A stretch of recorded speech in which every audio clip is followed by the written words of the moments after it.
Dear students, today we are going to discuss further questions of math sample paper. In the previous video, we have discussed solutions of questions up to 35. Now we are going to start solution from 36th question. In this they are saying ABCD is a square of each side 14 centimeter with E, F, G, H as midpoints of the sides. We have to find area of shaded portion. Now let's draw this figure properly again and understand which area we want to find. Now in this figure, this is a square A, B, C, D. First they have drawn a line in the center. This point is F, H. Now they have divided this square into two parts. Here there is a semicircle and here two small semicircles are there, and this portion is shaded black.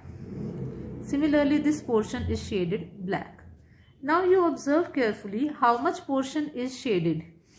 In this full square, if we observe, in this full square we have two semicircles. This is first semicircle and these two are two quadrants. They will also join to form a semicircle. So there are two semicircles and these two are remaining portion, this and this. These two portion are the side portion. Now what we want to find? We want to find area of shaded region. Now which portions are shaded? In the figure, this portion is shaded and this portion is shaded. Out of two semicircle, one semicircle is shaded and this portion is shaded. So you can observe carefully from the diagram that only half of the figure is shaded. Half of the square, exactly half of the square is shaded. One semicircle is shaded and one semicircle is not shaded. One this side portion is not shaded and one this side portion is shaded. So half of the figure is shaded. So full figure is square whose area is side square, that is 14 into 14, 196. Since half of the figure is shaded, so area of shaded portion will be 196 upon 2, that is 98 centimeter square. So option C is the correct option. Next question. Given below is picture of Olympic rings made by taking 5 congruent circles of radius 1 centimeter each, intersecting in such a way that the chord formed by joining the point of intersection of two circles is also of length 1 centimeter. Total area of dotted line regions we have to find. Now see, here they have shown Olympic rings. Here they have given that the length of chord, this is chord, is 1 centimeter. Also the radius of every circle is also 1 centimeter. Now if we just talk about one circle, now here I am drawing only one circle and this is the dotted region of that circle, and here we can draw a chord. Now this is center of circle. From here we can draw the radius. Now this chord is of length 1 centimeter. Radius is also 1 centimeter. Thus it has become an equilateral triangle. All sides are equal. We know that each angle of equilateral triangle is 60 degree. So this angle will be 60 degree. Now what we want to find? We want to find area of this dotted region. Now observe carefully. This is the dotted region of one ring. Similarly, we have to find for other also. Now this dotted region, how we can find area? First we will find area of this sector, and from that we will find area of this triangle. From area of sector, if we subtract area of triangle, we will get this remaining area. This dotted area we will find. Then we can, whatever will be this area, same will be this area. Then we can double it and we count how many times we need it. Then we can find it. Now first of all, let's find area of sector. Since we have seen that it's an equilateral triangle, So each angle will be 60 degree. So first we will find area of sector. We know the formula theta upon 360 into pi r square. From area of sector, we will subtract area of equilateral triangle. The formula is root 3 by 4 a square. You need to know the formulas. Now angle theta is 60 degree. So it will become 60 upon 360 pi. Radius is 1. So 1 square minus root 3 by 4. A square means side square. Now side of equilateral triangle is also 1. So we will write 1 square. Now 60 and 360 will cancel. It will become 6. 1 square will be 1. So it will be pi upon 6 minus root 3 by 4. Now this is area of this one portion, dotted portion, which we have shown. But there are two such portions in each ring. If we observe carefully, here two such regions are there. 1, 2. Similarly here also 2. Here also 2, 2. Because each of them will have a chord. So total 8 times area we have to find. So we will multiply this area by 8 and we will get a answer. Now we will match which option matches with our answer. Now 8 times pi by 6 minus 3 by root 3 by 4. So this matches option D. So option D is the correct answer. Next question.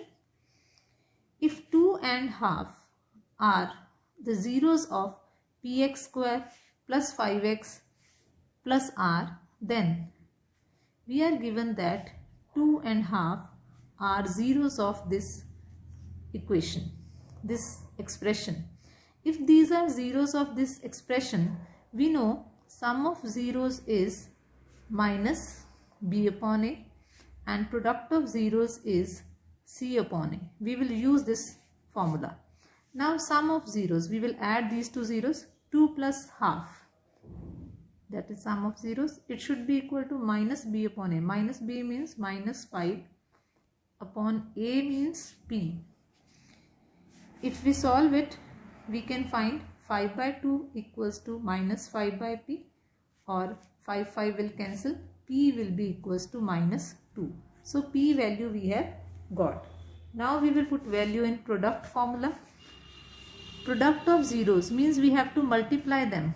2 into half equals to c upon a. C means r upon a means p. R upon p. Now 2 will cancel. So r upon p equals to 1 or r is equals to p. So both r and p are equal and both are equals to minus 2. So which option is the correct option? Let us see. P equals to R equals to minus 2. So we can see that option B is the correct option. Now let's do next question. Question number 39. In this they are saying the circumference of circle is 100 centimeter. There is a circle whose circumference is 100 centimeter.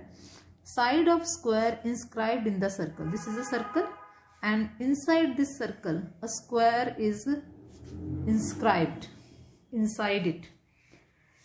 Now you observe carefully, this is the diameter of circle because it is passing through the center of circle.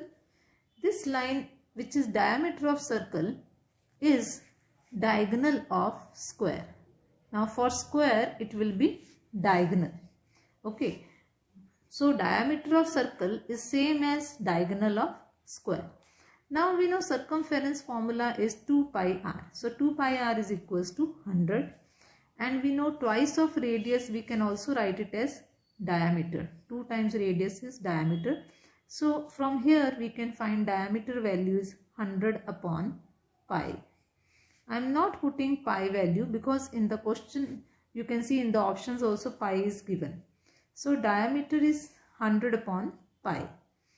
Now diagonal of square, suppose side of square is a, then its diagonal will be, you should remember, or otherwise you can find using Pythagoras theorem, is diagonal of square is a root 2.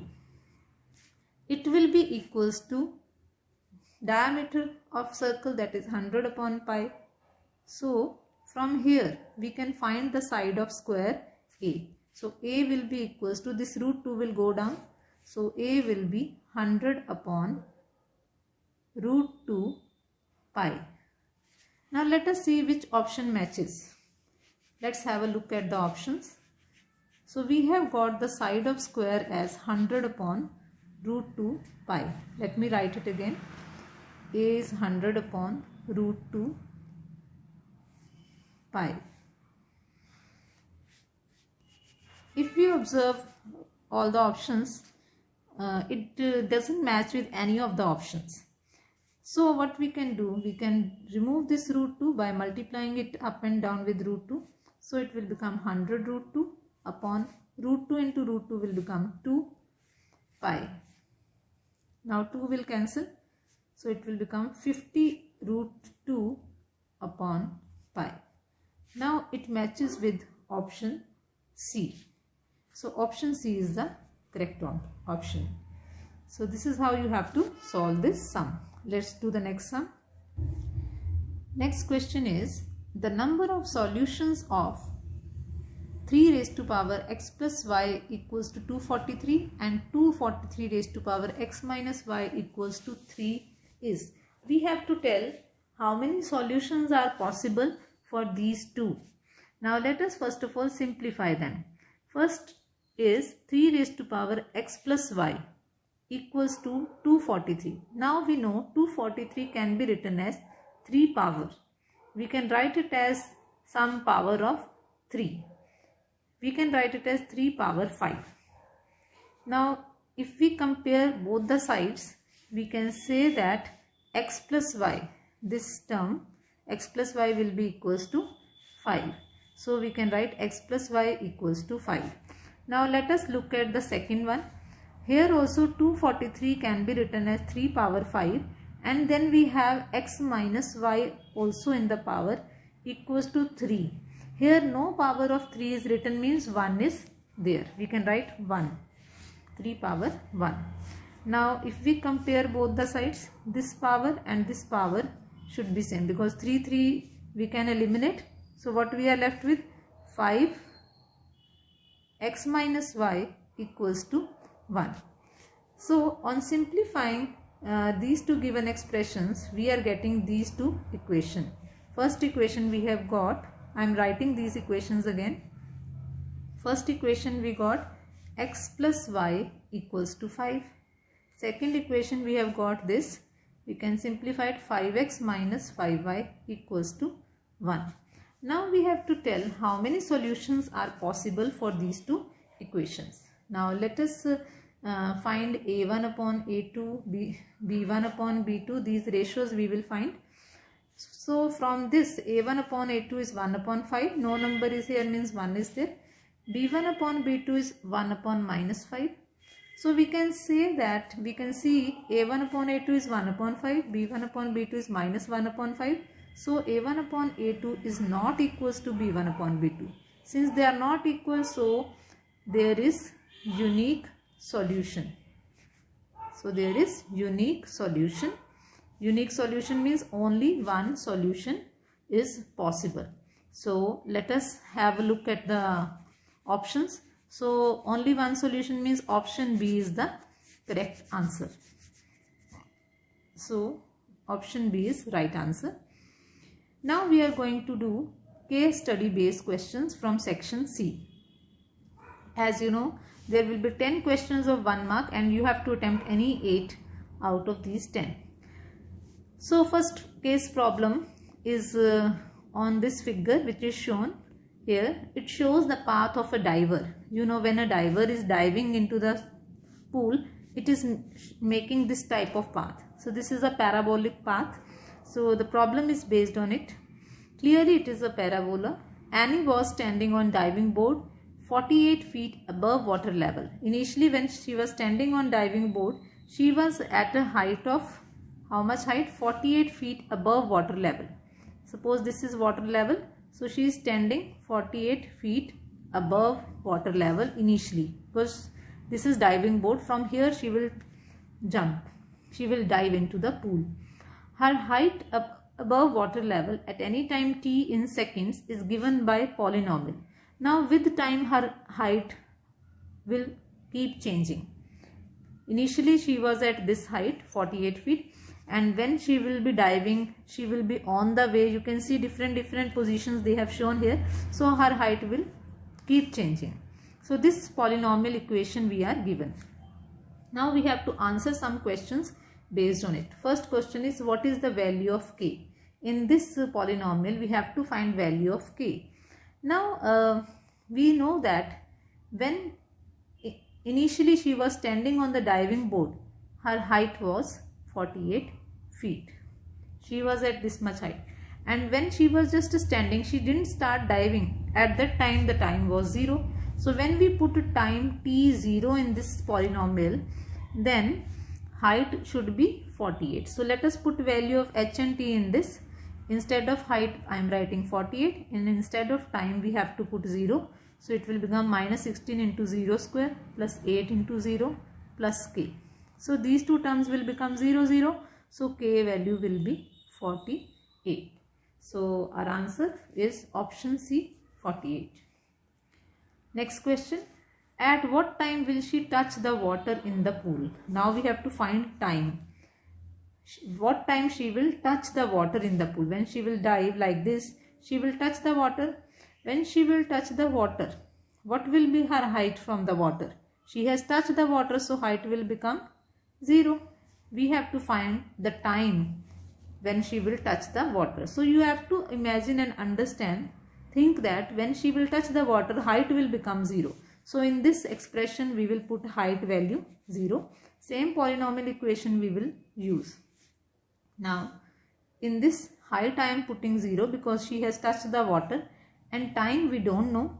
It is 16t square plus 8t plus k value we have found, that is 48. Now we have different answers given here. What we can do, we can put these options in this equation and see which one satisfies the answer. Now if you try, you can try for all the options. I am just trying for one option, that is option B. It is 2 seconds. So if I put time value 2 here, it will become 16 into 2 square plus 8 into 2 plus 48. So we can solve it. We will be getting, here it's minus 16. So minus sign will also come. If we simplify it, we will get 16 into 4, that is 64, plus 8 2s are 16 plus 48. So on simplifying it, we will get minus 64 plus 64, that is 0. So on putting time equals to 2 seconds in this polynomial, we are getting 0. If you put other options of time, suppose you put time 30 seconds, 1.5 seconds, 0.5 seconds, you won't get answer 0. So option B is the correct option, which is satisfying this polynomial equation. Alright. Next question. Rita's height above water level is given by another polynomial with zeros minus 1 and 2. Now we are given the polynomial zeros minus 1 and 2. We have to find the polynomial. We are given the zeros, we have to find the polynomial. You know, when we are given the zeros, we can make polynomial equation. You know, we can make it like this: x square minus, suppose the zeros are alpha and beta, then we use this formula x square minus alpha plus beta into x plus alpha into beta. Here we write sum of zeros and here we write product of zeros. Now let us put values in this. Here pt is given, so instead of x we will write t square. Here we will replace x by t. Whatever polynomial is there, we will use that. Now it will become t square minus sum of zeros. Zeros are minus 1 and 2, so its sum will be 1, so 1t, plus product of zeros minus 1 into 2, that will be minus 2. So we got the equation t square minus t minus 2. Now this polynomial we got. Now let us have a look at the options. Which option satisfies this? Now if you observe carefully, you don't find any option matching with this. Now here we can multiply it with some k, some factor we can multiply here. Now if we multiply it with 24, then see what do we get. If we multiply it with 24, we get 24t square minus 24t minus 48.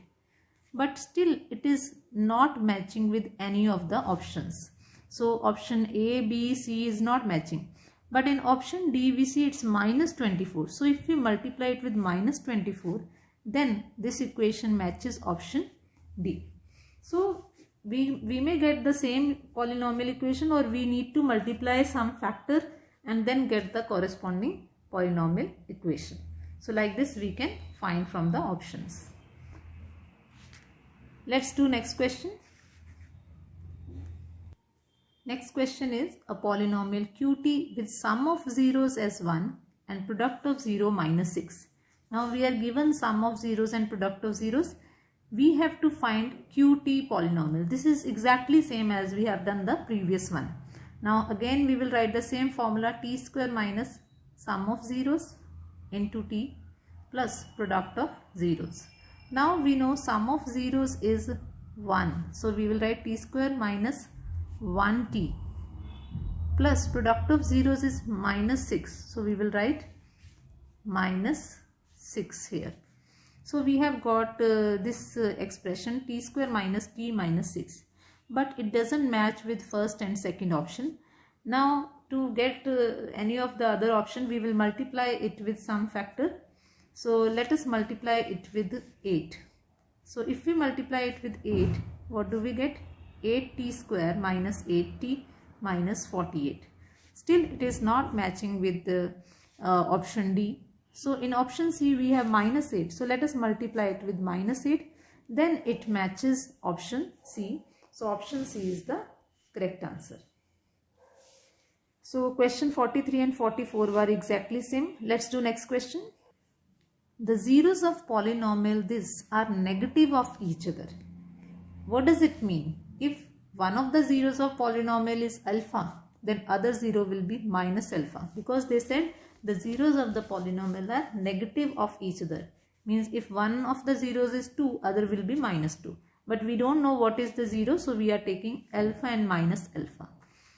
Then k is, then we want to find k.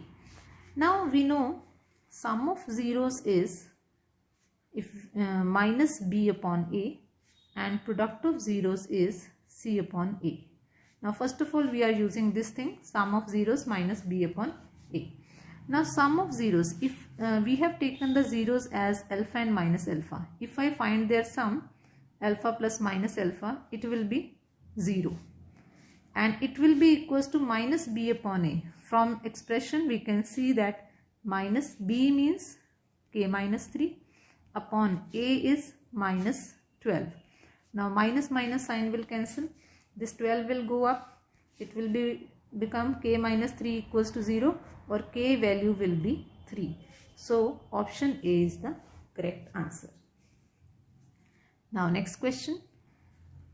In this question we are given a hockey field where some players are playing. Let us directly look at the diagram.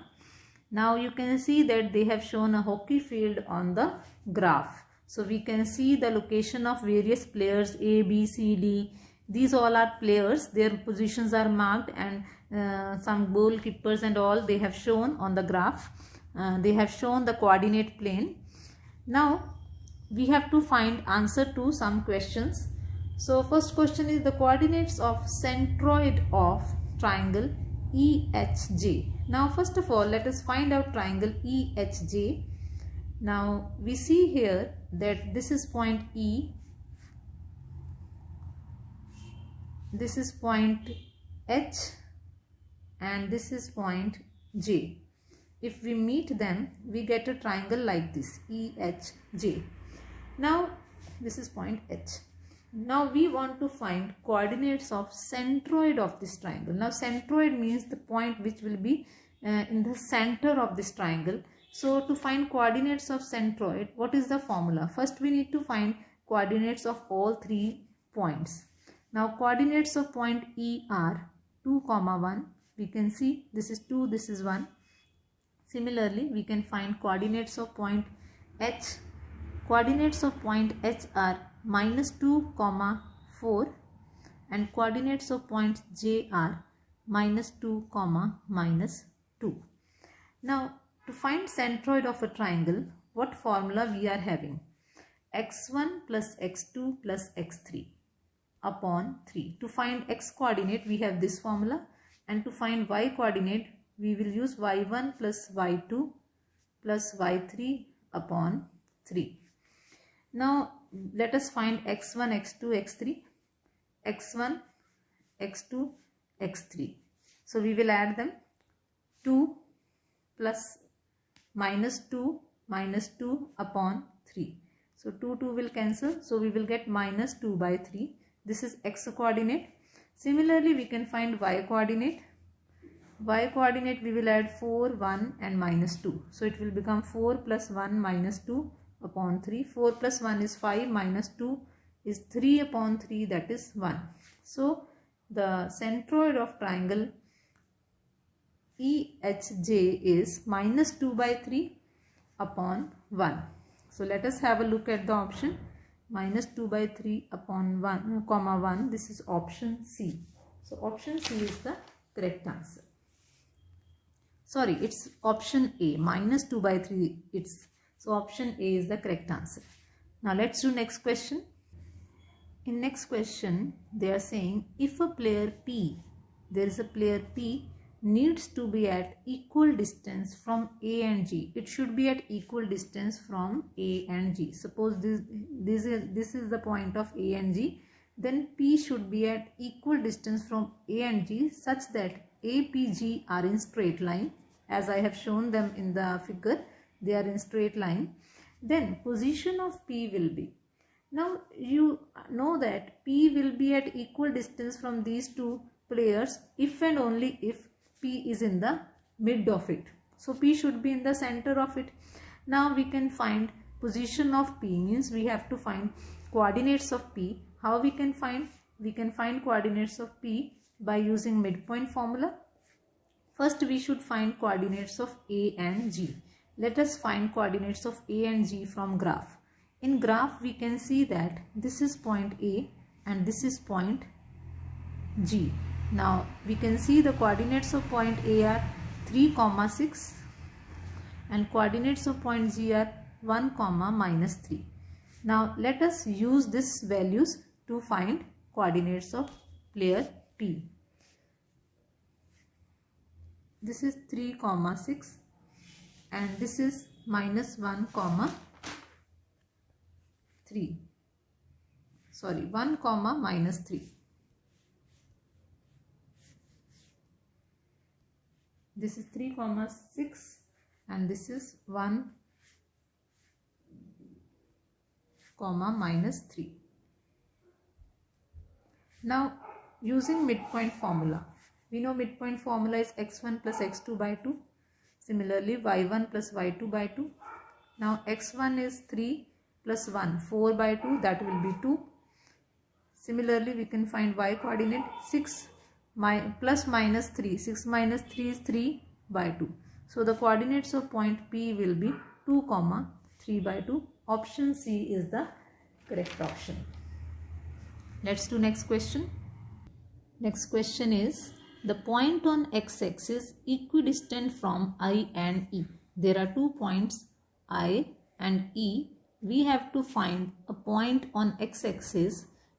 So there is a point on x-axis which is equidistant from I and E. This point, let us take this point P, whose distance from I and E is same. It is equidistant. So if it is equidistant, it means we can find the coordinates of this point P. And they have given this point P lies on x-axis. X-axis means its y coordinate will be 0. It is lying on x-axis. So y coordinate will be 0. Some value for x coordinate there will be. Now from graph, first of all, we will find value of I and E. Now we will look at graph and find coordinates of I and E. From graph, we can find their coordinates. Coordinates of point I, we can see and we can write here. Coordinates of point I are -1, 1, and coordinates of point E are 2, 1. Now this point is equidistant from both.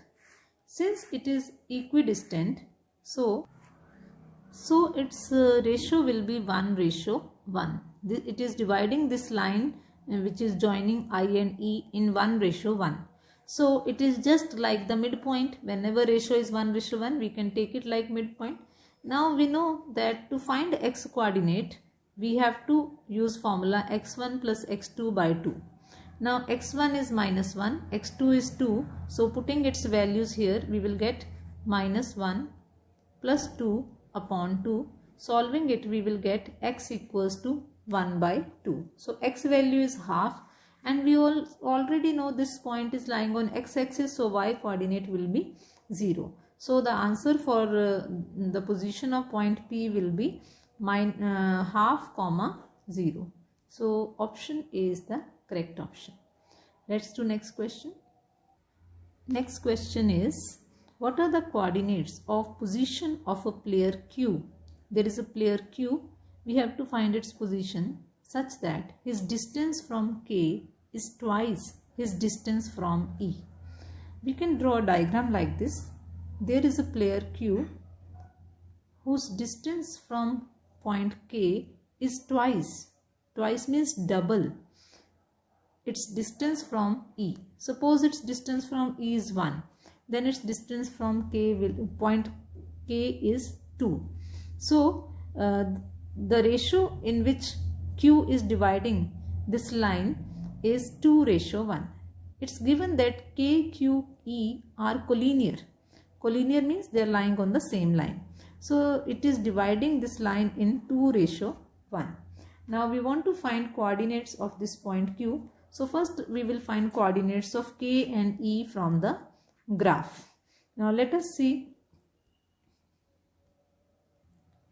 In graph, this is point K whose coordinates are -4, 1, and this is point E whose coordinates are 2, 1. Now knowing these, we can find coordinates of point Q. Now we will use section formula to find coordinates of point Q. We know the section formula is m1 x2 plus m2 x1 upon m1 plus m2. This we use to find x coordinate. Now this is m1, this is m2. Let's put values. m1 we will multiply with x2. m2 we will multiply with x1. So it will become 2 into 2 plus m2 is 1 into -4 upon m1 plus m2 is 2 plus 1. Now upon solving this, we will get answer that will be 4 minus 4, 0 upon 3, that is 0. So we got x coordinate as 0. Similarly, we can find y coordinate using formula m1 y2 plus m2 y1 upon m1 plus m2. Now we will put values in this. m1 is 2 into y2 is 1 plus m2 is 1 into y1 is 1 upon m1 plus m2. So solving this, we are getting 3 upon 3, that is 1. So we got x coordinate as 0, y coordinate as 1. So the coordinates of point are 0, 1. So let us have a look at the options. So the correct option is option D.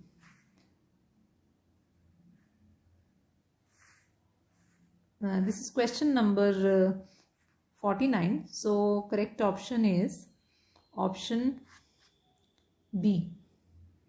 Option B is the correct answer. Let's do next question. Last question is, the point on y-axis equidistant from B and C. There are 2 points B and C. We have to find coordinates of a point which is on y-axis. Now when they are saying a point lies on y-axis, it means its x coordinate is 0. y coordinate, we will take y. And it is equidistant from points B and C. Now from graph we can find coordinates of point B and C. Now let us have a look at the graph and find coordinates of B and C.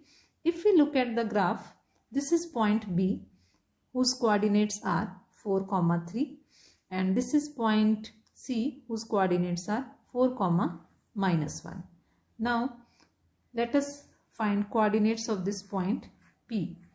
B coordinates we can write here and C coordinates as well. Now we know that we have to find the coordinates of this point P. Now it is equidistant, again the ratio will be 1:1, so it will behave like a midpoint. So we can find y value using y will be equals to y1 plus y2 by 2. y1 is 3, y2 is -1, so it will be 3 minus 1 by 2, that is 2 by 2. On cancelling we get 1. So we have got y value 1, and we already know this point is lying on y-axis, so its x coordinate is 0. So answer is 0, 1. So option D is the correct option. So that's all. We have come to know solutions of all the questions of this sample paper. Hope you liked it, and if any doubts, feel free to ask. Thank you for watching. If you like the video, do share and subscribe the channel.